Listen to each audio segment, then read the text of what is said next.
Brought to you by Bank of Baroda, India's international bank. Air India, a Star Alliance partner.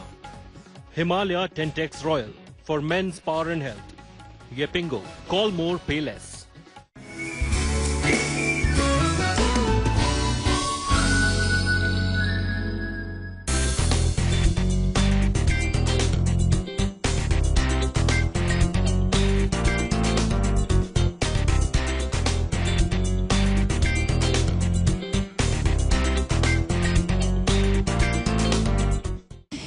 Welcome to Chai Chat with Lavina. You have seen a lot of food on this show and you know how much I love it and our guests love it, and we end up in all sorts of restaurants with pakoda, samosa, chai, chat.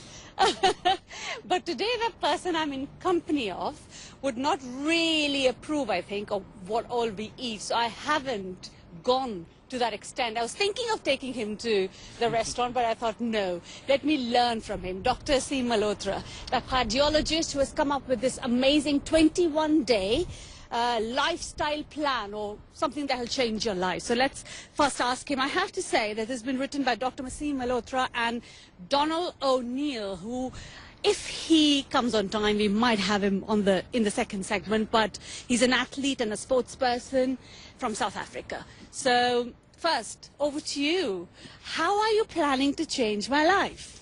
Lavina, I think the thing is, what this book does, it brings together all of the latest science, combining with information on the world's healthiest village called Pioppi in southern Italy, to try and produce a plan and help people understand, you know, what is driving and causing all these conditions that are making people unhealthy and unhappy. And these include things like type 2 diabetes, heart disease, dementia, cancer, high blood pressure, this sort of thing. And what I've learned in my over 15 years as a qualified doctor and as a cardiologist who's operated a lot of people doing keyhole heart surgery is what we do in modern medicine is really failing patients overall in their health, because it's essentially like putting a sticking plaster on a severed artery. What we do is let me just get this in. Sticking plaster on a severed artery. Yeah, it's not going to last for very long, basically. Yes. What we need to be doing is going to the root causes of what's causing a lot of these conditions. And what I found from my own experience and my patients is that people are able to come off a lot of medications when they make simple lifestyle changes, and it happens very quickly, within weeks to months. So, for example, I saw a patient only a few days ago, a man in his middle age, and he had been diagnosed with type 2 diabetes several years ago. He'd been taking insulin for 5 years. And he'd read a lot of my work and things I'd written in academic journals and newspapers. And what he'd done is cut out, very simply, all the sugar and what we call refined carbohydrates from his diet. So things like bread and pasta and rice and potatoes. Eating everything else, not counting calories. And within a few months, he'd come off all the insulin. He'd also managed to stop at least 3 out of his 4 blood pressure pills, because things improved. And he was just so happy because he wasn't, nobody really wants to take lots of pills. So I think the point is that things can change. People need to understand and read this book.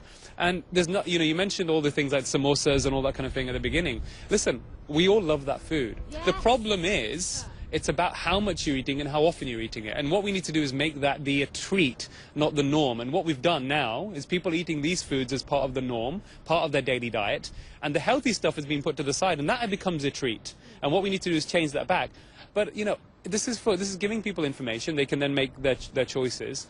But it's not just about improving health, it's about happiness as well. And when people are not healthy, they're not happy. So let's look at type 2 diabetes, for example. In the UK, it's costing the NHS and the economy, due to lost productivity, for £20 billion per year. If we do nothing, it will hit 40 billion by 2035. But this is a condition that is almost entirely preventable and potentially reversible, but it's associated with increasing risk of heart attack and stroke. 50% of people with type 2 diabetes in large surveys report acute and chronic pain at levels of severity of people with terminal cancer. A quarter of them will get depression, emotional instability, physical disabilities. And this can be treated. And a lot of this also can come from side effects of medications, which really are not very effective. They have some benefits, they're very marginal. And when people are told and patients are told what the true benefits are, which often we don't do as doctors, they're pretty underwhelmed, and people are looking for alternatives because they know that the current status that we are in at the moment, there's something not right here. So what we've tried to do is bring everything forward, to a kind of a new way and really revolutionizing healthcare. And this is not just for patients, it's for doctors as well. Ah, brilliant. And when it comes from a doctor, it just somehow feels more safe and more reliable, whether we like it or not. But yes, so hang on, let me just deconstruct all that you said for a person like me who loves her samosa and golgappa, and I don't think anyone has lived a life if they have not had a golgappa. Absolutely. Do you agree? Oh, completely. Who doesn't love golgappa? My kids don't.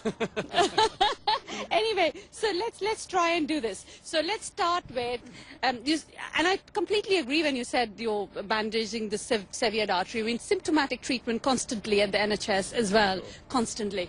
Okay, so let's start by saying, should we talk about one thing at a time? Should we talk about, or is it all together? No, absolutely. We can go through it all. I mean, this is actually bringing together a number of different aspects to lifestyle. So the diet, the truth about exercise, how much benefit you can get from just simple things, good sleep and stress as well, and how this all kind of interacts. So let's put it all together as tips and capsules for our people. Okay. Should we do that? Well, the first thing I'll say before I go into the detail is that when you bring all these things together, the diet and the other lifestyle aspects, it's more powerful than any drug in both preventing and treating heart disease. And I can say this as someone who is a cardiologist. Okay, so and do you have just sorry to cut you short, but do you think our medicine, the Ayurveda, do you think you have taken any inspiration from there as well? Listen, there are so many great things in Ayurveda. I mean, I'm not studying a lot of detail, but there's a lot of overlap. Yes, well, one of the things we talk about is meditation and relaxation and reducing stress has a very powerful effect on the body, and stress always has a very negative effect. So if people do yoga and meditation, and even people can do Pilates and that kind of thing, very, very important. Okay. Very important for health. Fantastic. So let's start for people, weight loss. My favorite, never get there. Okay. Well, so it's interesting. You talk about the weight loss thing. So it's almost all diet. Activity has very little impact. Okay, so how much? 80-20? I would say 99.1%. What? Yeah. All the gyms. Absolutely. I hope they're not listening. Yeah. There's a number of reasons for that. 99%. Let me get this right, and let me have this book on you because I'm going to keep waving it. Okay. So no, I'm going to keep waving it, or you keep like this. Yes, fantastic. So 99% diet to lose weight, 1% of gymming or anything, and this is not me, Lavina Tandon. This is the cardiologist saying. I used to eat lots of sugar. I calculated probably up till several years ago, I was probably consuming about 40 teaspoons of sugar a day. Not adding the sugar, but what is on all the foods that you eat, the sweets and the pastries and all that kind of thing. Really? Is that what we eat? And I always felt, growing up, Lavina, I was constantly hungry. So every 2 hours I'll keep snacking. Now, once I cut the sugar out, and it happened quite quickly, one, I stopped the cravings for sugar, but two, I didn't feel as hungry anymore. So when you say sugar, and you said 44. Obviously, no one would eat 44 cups of sugar, but there would be sugar in things. Teaspoons, yes. In things. Of course. So what are these? Define those. Let me give you an example. Things. So some of these foods that are marketed as healthy, like low-fat yogurts. I tell my patients, if it's marketed as low-fat or heart healthy, the likelihood is it's not going to be healthy for you. If your grandmother wouldn't recognize the ingredients on the packet, you probably shouldn't be eating it. Okay. And all these different preservatives and E-numbers and all these things they put in the foods. So we want to go back to traditional, Indian food essentially. Absolutely. So that's one of the things I would say, that they have all these. So for example, 1 tub of low-fat yogurt can have 5 or 6 teaspoons of sugar, and people are not aware of that. So what is that sugar? What is this low-fat? It's just added sugar. It's added sugar, basically. So they'll say natural sugar, but actually it's sugar still. Yeah. Whole fruit and vegetables is no problem.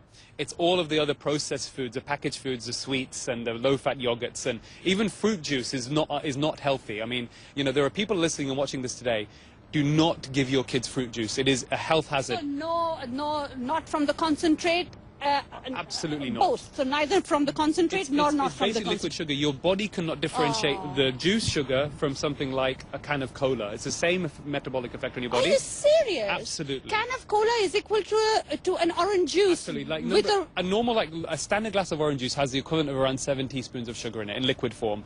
And a can of Coca-Cola, for example, is almost 9 teaspoons. So there's not very much difference in it. But homemade? It doesn't matter, Lavina. You so have no the fruit. Have the fruit. Eat the fruit. Don't drink the fiber. juice. Exactly. So What the one- fiber does, it helps reduce the absorption of sugar into the bloodstream, and then your body can deal with it much easier. When you have sugar in liquid form, your insulin spikes very quickly, and over time, that becomes a problem. That builds up insulin resistance, which is then the precursor to type 2 diabetes. But insulin resistance, which is basically your body's inability to cope with all the sugar in the bloodstream over time, is also the #1 risk factor for heart attacks, and most people don't know that. So this is one of the things, so if you treat this through these dietary changes, you're going to affect all these other diseases. About 50% of blood pressure, this gentleman who saw me, my patient, the reason he'd come off his blood pressure pills is that when he'd adopted a low refined carbohydrate diet, taken all these foods out of his system, his blood pressure also got better. Okay, so one thing for weight loss is, I've understood now, 99% diet. Absolutely. And 1%, of course, Yes. to increase the metabolic rate. Sugar is the first devil. If you just do that, you will have very rapid effects on your health within Okay. weeks. Different markers in your blood will improve even within weeks. So sugar, normal sugar, as well as sugar in the form of Fruit available. juice, honey, syrups, smoothies, avoid those especially if you're at risk or if you're overweight. Okay, brilliant. Second, Second thing is, in terms of what are the good things. So, I mean, I've talked about the other things that potentially you should avoid. So, what I do tell people is try and avoid cooking in what we call industrial seed or vegetable oil. So, things like sunflower oil. When you heat these oils to high temperatures, they produce these compounds called aldehydes, which are linked to cancer. And in general, we should avoid cooking in those. What I do recommend. no sunflower, no vegetable oil. No, I would say one of the best base fat oils to have is extra virgin olive oil.